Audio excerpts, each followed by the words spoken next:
Listen up, get ready, I'm not gonna take no more. There's a revolution, a revelation going on in my soul. Buckle up, get ready, we're not gonna sit back. Well, here we are. We're back with more live from the Heartland for the week of January 28th. And we're really glad to bring on an old friend. We're older people, but we also known each other a long time. David Kraft from the Nuclear Energy Information Service. And longtime listeners and viewers of the show know that he's been on before. He does great work, and they used to throw some great dances at the Heartland Cafe to raise money for the Nuclear Energy Information Service. David, good afternoon to you, and how are you? It's so good to see you again, Michael, and Happy New Year. First time I've seen you this year. I'm doing okay, thanks. Good. You know, I noticed the organization's had some events that prompted me to look at things and then get a hold of you. I also see on television and I see emails and things, even if you look it up on nuclear power, how it's clean energy, it's safe energy. What's really the deal on nuclear power? I've followed your lead for many years, being very critical of nuclear energy, refreshing me on why and where things are at on the energy front. Sure. I'd like to say, starting out, that Nuclear Energy Information Service turns 42 this June. Congratulations. So we're not neophytes to the issue. We have followed this. We are certainly anti-nuclear, but we are a safe energy advocacy group that thinks there's a better way of getting electrons than fissioning uranium to boil water. We've watchdog Exelon, ComEd, and now Constellation, they call themselves, reactors in Illinois for this whole time, but also have done stuff on the national and international level. So we're not newbies to this. Yes, we're grassroots and we're lay people, but that's important too, that the lay people have to have a voice in the nuclear issue too. It shouldn't be governed by some priesthood invested at the Department of Energy in Washington. So that little preamble out of the way, there's quite a bit going on the nuclear front, not both, but nationally, internationally, and specifically here in Illinois. We've got a lot to cover, and I'll see how far we get today. So we can have you back on anytime. Okay. Well, where do you want to start? Locally or nationally or what? Well, let's start with the overall picture of the push for nuclear power and why we encourage people to not be rooting for it. Sure. I would say right now, one of the most worrisome pushes for nuclear power is coming from the Biden administration. They are one of the most pro-nuclear administrations we have run across in our 40 years of operating. For the last 2 years, they've been throwing all kinds of billions of dollars to bail out old nuclear plants, invest money in new nuclear designs, which won't be ready for the next 10 or 20 years, if at all, and have sent their Department of Energy Secretary, Jennifer Granholm, around the country on a rah-rah speaking tour at various state capitals, national labs, telling everybody how great nuclear power is. So to get back to your initial question, it is not clean, it is not green, it is not emissions free, and it creates radioactive waste that has to be managed and kept out of the environment for tens, if not hundreds of thousands of years. And last but not least, I think the situation in Ukraine demonstrates how inherently unsafe sprinkling nuclear power plants across the globe is going to be, given how wacko the people in national capitals are in terms of war and in terms of their energy policy. Let's start with Granholm. I kind of liked her as the governor of Michigan, and I kind of have wanted to like her. Are there opposing forces, anyone else in the administration, any bureaus that are more critical of it and pushing wind power, solar power, that kind of thing? Or is it pretty much just clear cut that the Biden administration and Granholm are pushing nuclear? Yeah, it's full steam ahead on nuclear, even though they will sprinkle, little dabs towards renewable energy or efficiency or transmission, which is what we think is where the money should go. But the push is really on, no doubt about it. It's been estimated somewhere around the order of $70 billion has been allocated over the last 2 years from the federal coffers, either at DOE or elsewhere, through the Infrastructure Act and the recently passed IRA. Now, granted, renewable energy did get quite a bit of money from the IRA recently. However, and here's the kicker, no money was allocated for the transmission grid that we have. So you could have 1 billion wind turbines out there, and if you can't connect to the grid and get the power to the customer, all those wind turbines and solar panels are worthless. So it's been that kind of a situation. I liken it to going to the hospital with cancer and say, we can cure your cancer, but we have to give you heart disease in exchange. And that's kind of how the administration operates, 1 step forward, 1.5 steps back. Yeah, we'll get money for renewables, but the nuclear people have to get their cut of the pie, or we have to have oil leasing in the Gulf, or, on and on and on to subsidize the fossil fuel industry. So they are captured up and down the line. Every agency is behind this, and they're pushing really hard to make nuclear prominent. Dave Kraft of the Nuclear Energy Information Service, are there any states or forces in the United States that are countering this? I mean, in Illinois, I'm not sure if we still have nuclear plants. I know when you used to go swimming up in Zion, there was one up there that shadows you. Well, I'm pleased that the Zion one is totally scrubbed. It's not there anymore. But there is 1,000 tons of high-level radioactive waste with no place to go that's still sitting there. No.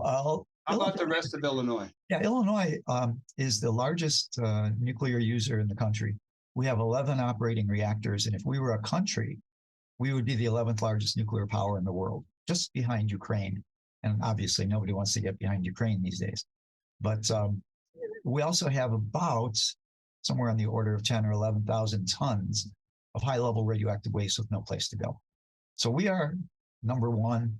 It is now operated by what's called Constellation Energy, which is a subsidiary of the Exelon Corporation. That occurred in the last year, and they are the ones actually operating the plants. Is that ComEd? I would like to say they're totally separate from ComEd, and people don't understand that sometimes. ComEd is what's called a distribution company. Okay. They're in charge of the wires, the transformers, the poles. If your power goes out, they come and fix it. If the power lines go down, they fix it. They do not generate power by law, but they do buy power on the open market, which is supplied by Constellation's nuclear plants and all the other coal plants and gas plants and wind turbines and solar power around the country.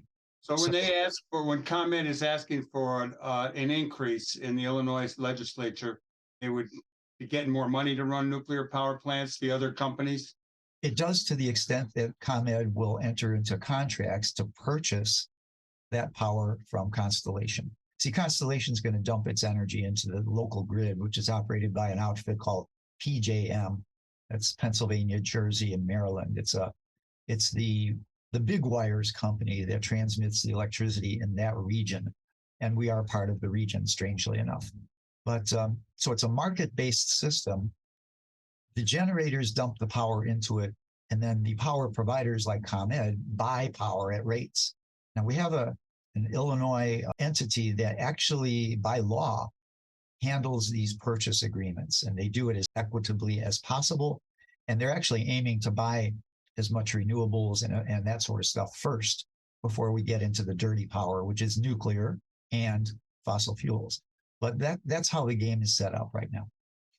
Dave, give us your best plan of action for what people should be rooting for and doing to change the way we get power, because we have all these issues now with, electric cars are coming on, and there's need for more energy and ways to distribute it. What should conscious human beings, citizens of the world, be asking for and wishing for? Well, I'll just take it from Illinois, since this is predominantly where this is going to be broadcast, but everything's going around the world now. But go ahead. We'll get to the rest of you folks around the world in a minute. But, you have to look locally what goes on, because a lot does happen at the state legislative level. And in Illinois right now, unfortunately, because of laws that were passed over the last 6 years, our 11 nuclear plants are pretty much guaranteed a profit by bailout. That was negotiated in order to get renewables, like I was illustrating earlier, happens at the state level too. So they're going to be operating. And what we're worried about, though, is that the power companies are looking to extend their operation of these reactors an additional 20 years, which means they'd be operating for up to 80 years. Now, I don't know how many of your listeners, either in Illinois or worldwide, are operating their 1948 Fords, but that's pretty much essentially what we're talking about here with a little more complicated machinery. So we're concerned about extending the operating licenses. We're concerned, and we have to oppose the creation of fake radioactive waste dumps around the country and putting all this radioactive waste on the roads and rails and bridges and waterways of the country. So those are two very local things that we need to pay attention to. And in the future, make sure that these reactors do not get bailed out. You know, they're old machines. They're so 20th century, as we say. And we have to really make a concerted effort to demand, with consequences, a renewable energy future. And what that would look like is supporting solar, wind, energy efficiency, first of all, and improved transmission. If you don't have the transmission fixed, none of this stuff is going to work. So those are the biggies right now that you got to focus on to put into place. Dave Kraft, we're going to have you back on to talk about a lot of stuff. But before you go anywhere, we got some minutes left. Things we've talked to you in the past about have been Chernobyl, Fukushima. We haven't talked Ukraine yet, but we know the fear that seemed to be running, widespread over there in Europe around Russian bombing of the Ukraine and the injuries that the nuclear plant took. What was going on with that, and what should we think about that besides being fearful? Well, I'll bridge you to it.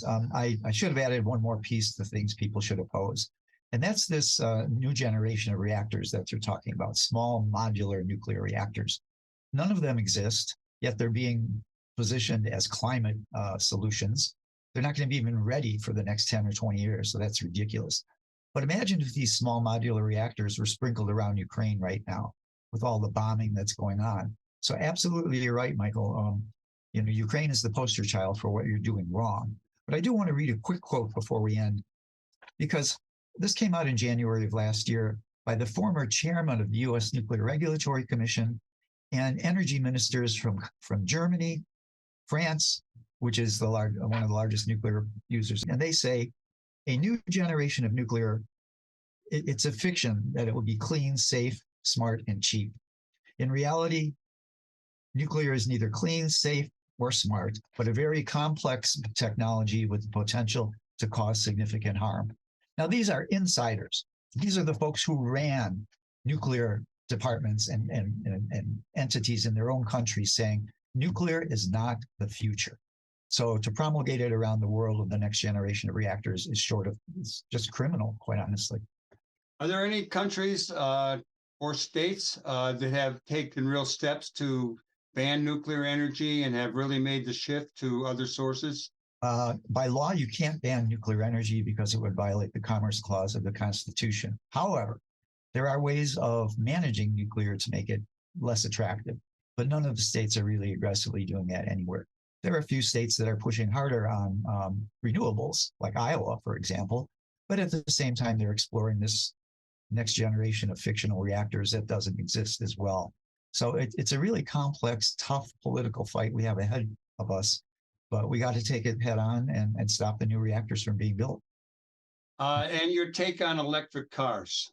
I'm a quickie. I have a friend who had I got to ride in a Tesla when I was down in El Paso, and it was very impressive, although I don't like the guy.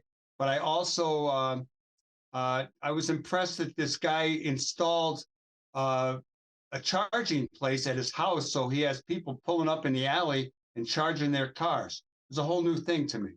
Well, there are two levels of answer. From the technology point of view, compared to the internal combustion engine, yeah, I suppose electric cars are good.